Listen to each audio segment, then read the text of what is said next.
Thursday, the 8th of May, 2025. I did a podcast with Viva Fry this morning, and I think it went well. We'll see.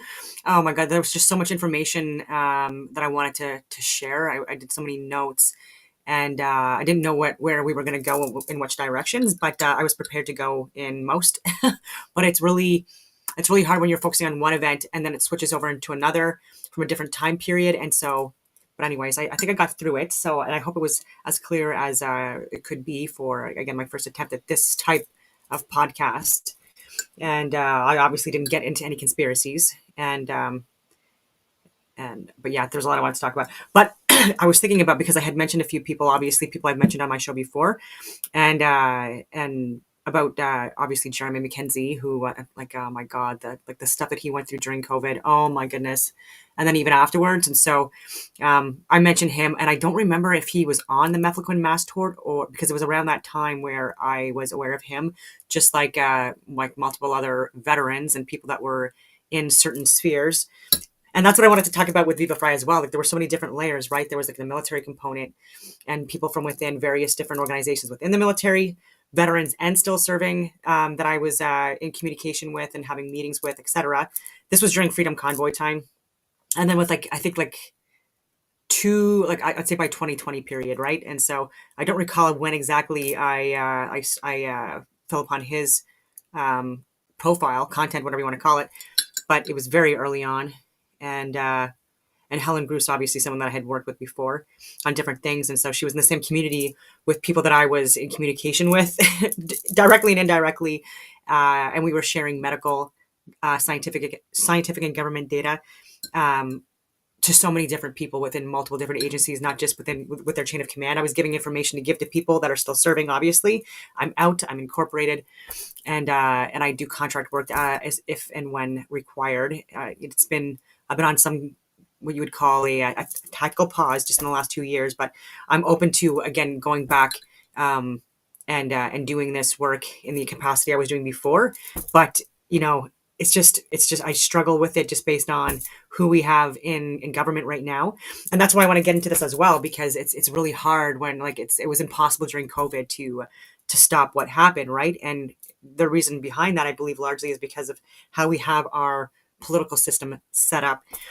And so and how there's things that happen in the US that make their government function more effectively. And I could talk about first past the post versus proportional representation, and how I think that in Canada our model possibly would benefit more from proportional representation. But even before I get to that, I just want to clarify. I just have some notes here, and I just want to make sure that I unpack this because it's very important. And I don't know how long this video is going to be, but I'm not even going to share other videos because I think that we need to focus on this stuff. Anyway, so in the U.S., I'll start with the U.S. The head of the executive is obviously the president. Okay, I think that's very clear for most people. President being right now Donald J. Trump. Excuse me. And we have our prime minister, and there's also a figurehead, which is the governor general, who essentially just confirms appointees that are given to. It's a female right now, Mary. Anyway, Mary something, I forgot. Anyway, it doesn't matter. She basically just approves or confirms the nominations that are presented to her from the prime minister. And even for proroguement of government, it's the prime minister that tells the governor general, okay, can we prorogue government? And they don't say no, right? And so it wasn't a surprise that she didn't. But she should have done it. She should have overturned that and not prorogued government to begin with, because again, that was self-interest.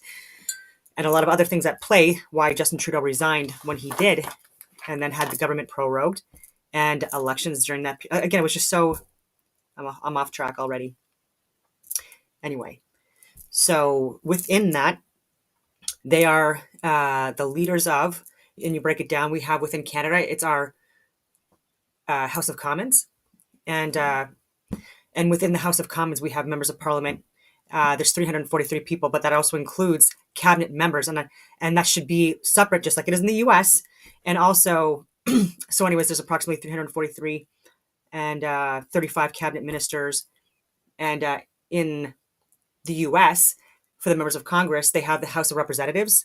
So this is where people like Marjorie Taylor Greene and AOC, these are these are the people that are a part of the House of Representatives, and there's 435 in the U.S. And then separate from that is Senate, and there's approximately 100 people in Senate, and it's two per state. So there's representation by state for the Senate. Whereas in Canada, our senators are appointed, and then there's no confirmation actually, but appointed by.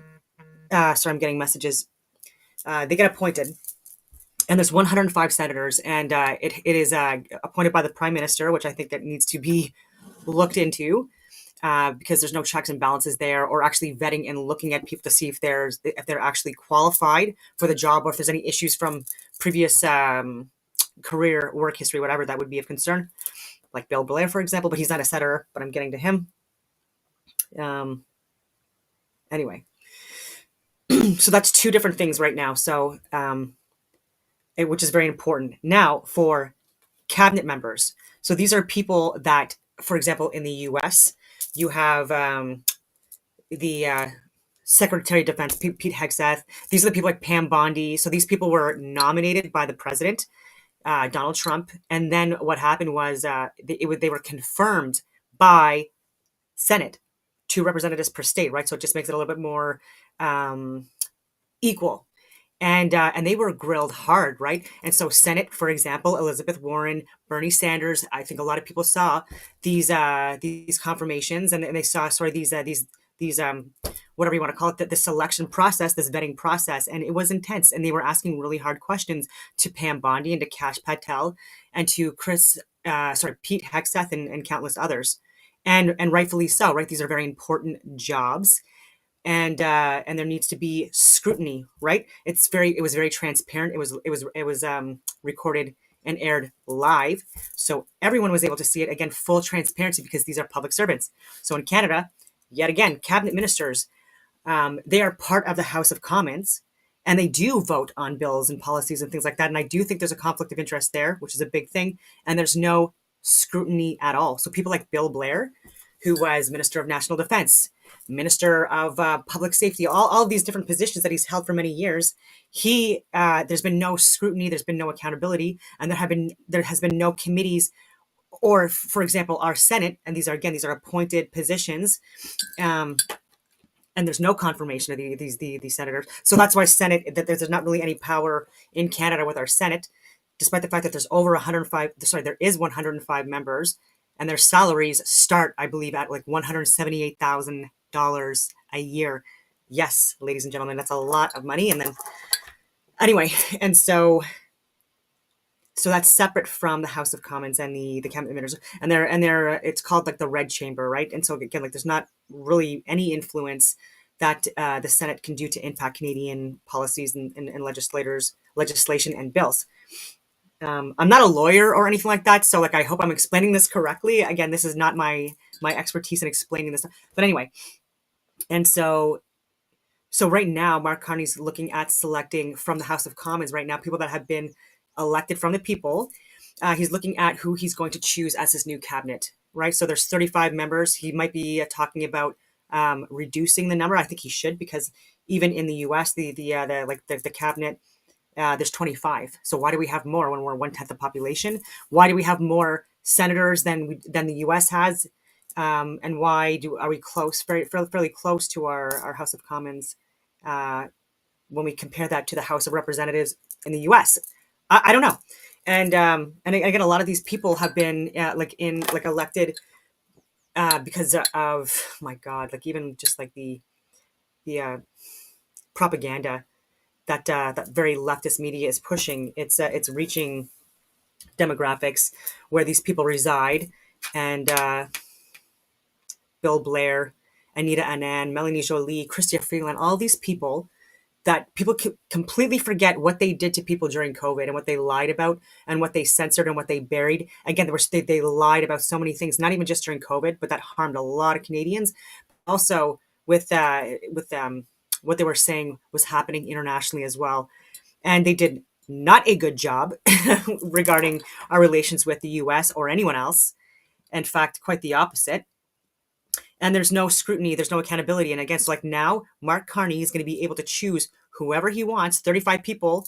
as out of the House of Commons, I wonder how many people he's going to choose that are going to be repeat cabinet members, right? The people that have completely fudged us over, literally now for over a decade in many cases, because again, these are people that are just switching positions and departments.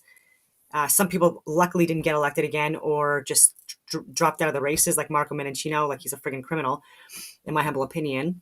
But yeah, so at least he's out of the running. But if you look at who has been elected, for like I see concerns with, again, having like a repeat cabinet members like we have in the past, that really made things so much worse. There was just so much unnecessary suffering, and even with that, they cabinet ministers easily make over $300,000 a year.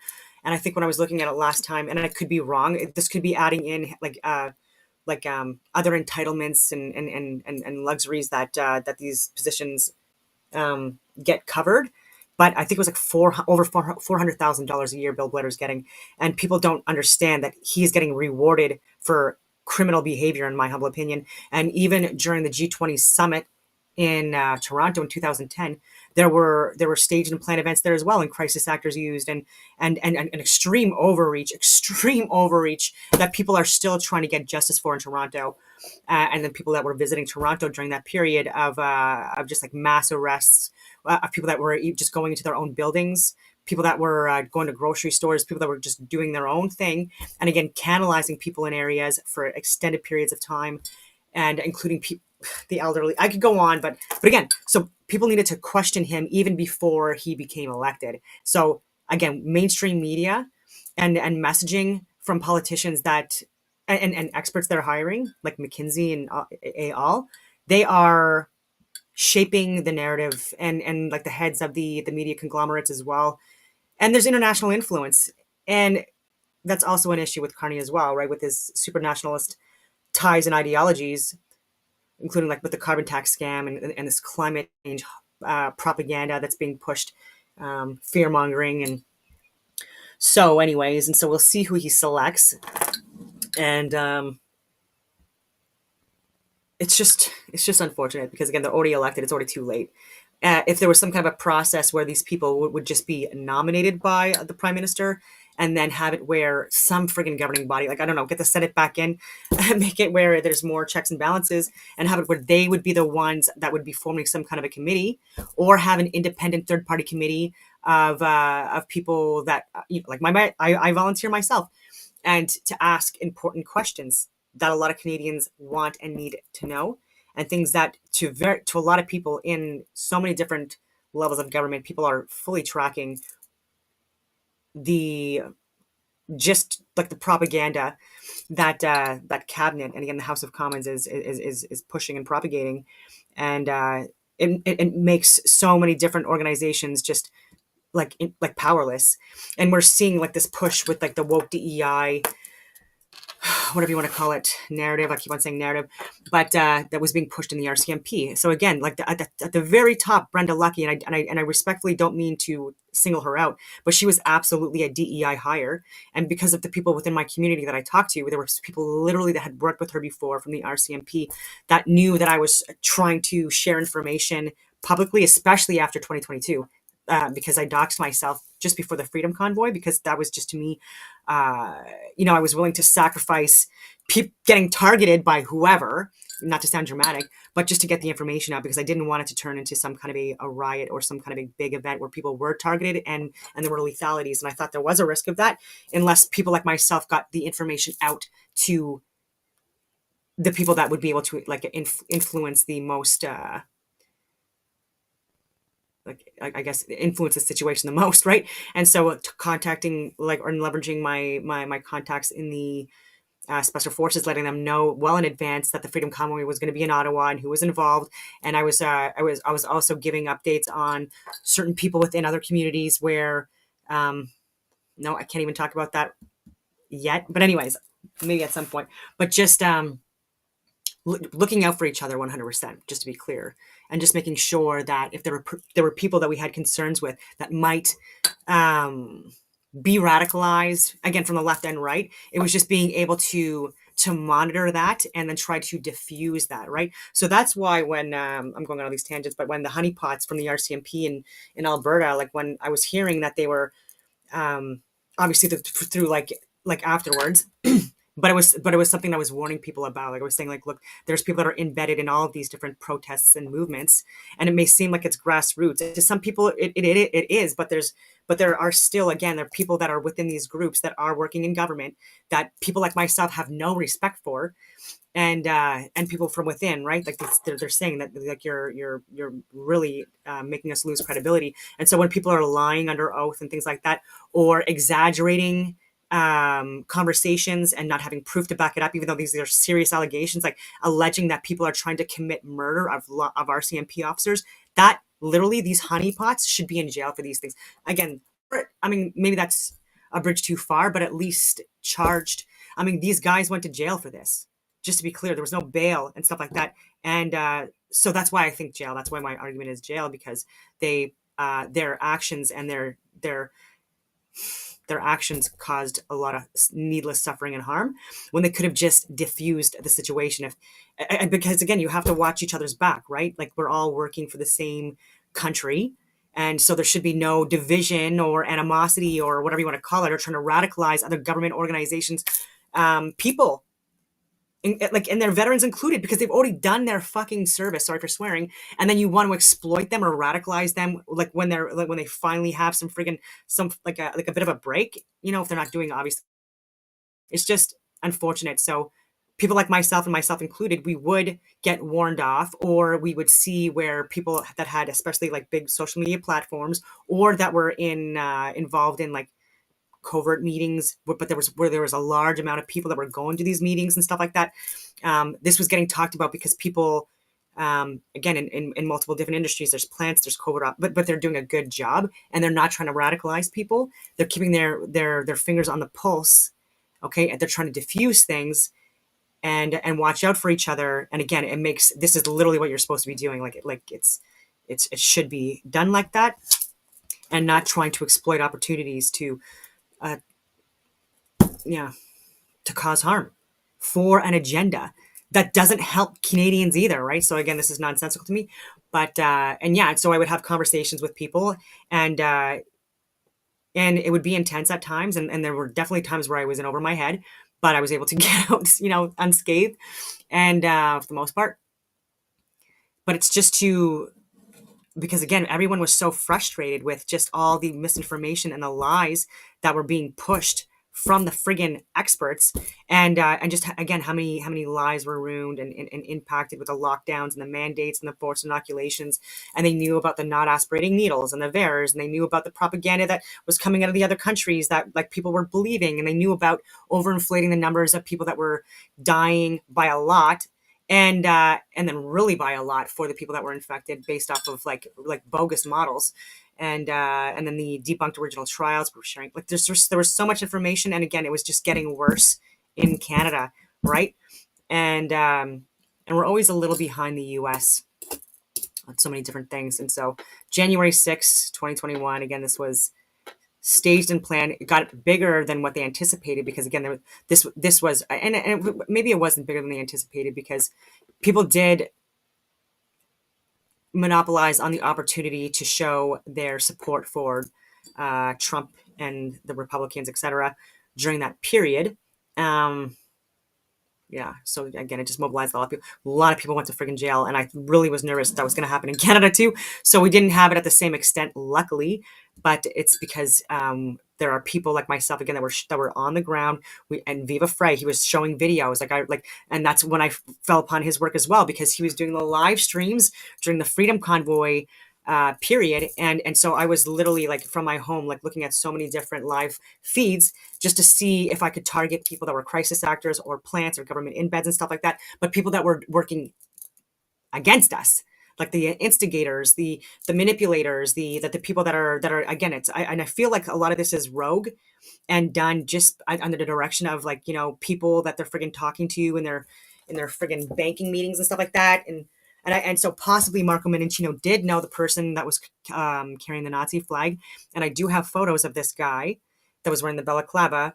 going up the Chateau Frontenac with law enforcement of different organizations and media and stuff like that. So I knew that obviously because I had been doing work involving those types of scenarios before. I'm going all over the place, but I could have talked about a lot of that stuff. But Marco Mendicino, he was lying in the House of Commons, an elected member of Parliament and a cabinet member. Disgusting. He was a public safety officer, and he was there was text that we were sharing of him, his conversations with David Lametti, and anyways, I can go on all these tangents, but the way around that is if at some point we can do some kind of a panel of sorts that would be questioning the prime minister's nominations, and it would be them that would be the ones that confirm it and not the prime minister, so that there's more transparency. So I will say it again, in the US it's the Senate that is the one that confirms the cabinet appointees from the US, and these people got grilled. Take a look at these videos if you haven't, of like Pam Bondi and Kash Patel, I keep saying, and Pete Hegseth and countless others, Tulsi Gabbard. Like, these people were grilled. It was harsh, and they got through it, and they got appointed. So anyways, long story longer, as always. But on that note, I will leave it at that, and I hope that everyone has a wonderful rest of your day.